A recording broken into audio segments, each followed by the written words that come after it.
بسم اللہ الرحمن الرحیم۔ السلام علیکم۔ روزانہ واقعات سننے کے لیے اس چینل کو سبسکرائب کریں۔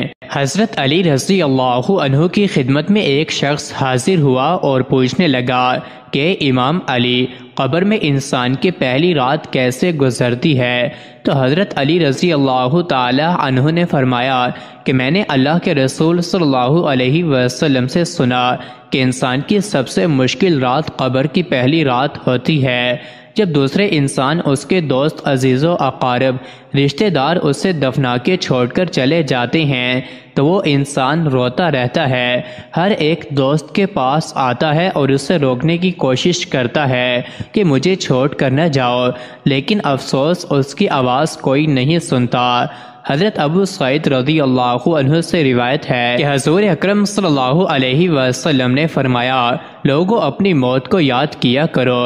قبر ہر دن اپنے مردوں سے اعلان کرتی ہے کہ میں غربت اور تنہائی کا گھر ہوں، کیڑے مکوڑوں کا گھر ہوں، مٹی کا ڈھیر ہوں۔ جب مومن کو دفن کیا جاتا ہے تو قبر اسے مرحبا کہہ کے خوشخبری دیتی ہے کہ میری پشت پر چلنے والوں میں سے تو بڑا محبوب تھا، آج میں تیری ہو گئی اور تو میرے پاس آ گیا، آج میرا احسان دیکھ۔ یہ کہہ کر قبر کشادہ ہو جاتی ہے اور جنت کا دروازہ کھول دیا جاتا ہے، جہاں سے اس کو تازی ہوا آتی ہے۔ حضرت ابو ہریرہ رضی اللہ عنہ کا بیان ہے کہ حضور اکرم صلی اللہ علیہ وسلم ایک جنازے میں شریک تھے اور میں بھی آپ صلی اللہ علیہ وسلم کے ہمراہ تھا۔ آپ ایک قبر پر بیٹھ گئے اور فرمایا کہ یہ قبر ہر روز با آواز بلند کہتی ہے کہ آدم کی اولاد تو کیوں مجھے بھول گیا؟ کیا تجھے یہ معلوم نہیں کہ میں تنہائی کا گھر، غربت کا گھر، وحشت کا گھر اور کیڑے مکوڑوں کا گھر ہوں؟ مگر اللہ جس کے لیے کشادگی کا حکم فرمائے گا اس کے لیے کشادہ ہو جاؤں گی۔ اس کے بعد آپ صلی اللہ علیہ وسلم نے فرمایا، اے قبر، تو یا تو جنت کا چمن ہے یا تو پھر آگ کا ایک تندور ہے۔ حضور اکرم صلی اللہ علیہ وسلم نے فرمایا کہ مردہ جب قبر میں رکھا جاتا ہے تو قبر اسے کہتی ہے، اے ابن آدم، تو ہلاک ہو، تجھے کس چیز نے مجھ سے دھوکے میں رکھا؟ کہ تجھے معلوم نہ تھا کہ میں کیڑے مکوڑوں کا گھر ہوں؟ تجھے کس چیز نے مجھ سے بہکا کر نڈر کر دیا اور تو میری پشت پر بہت اکڑ کر چلتا تھا؟ اگر وہ مردہ نیک ہوگا تو وہ جواب دینے والے اسے جواب دیں گے کہ اے قبر، تو دیکھ تو صحیح اس کے اعمال کیسے ہیں، یہ اچھائی اختیار کرتا تھا اور برائی سے دور رہتا تھا۔ یہ سن کر قبر کہتی ہے، بے شک یہ نیک تھا، اب میں اس کے لیے سرسبز ہو جاتی ہوں۔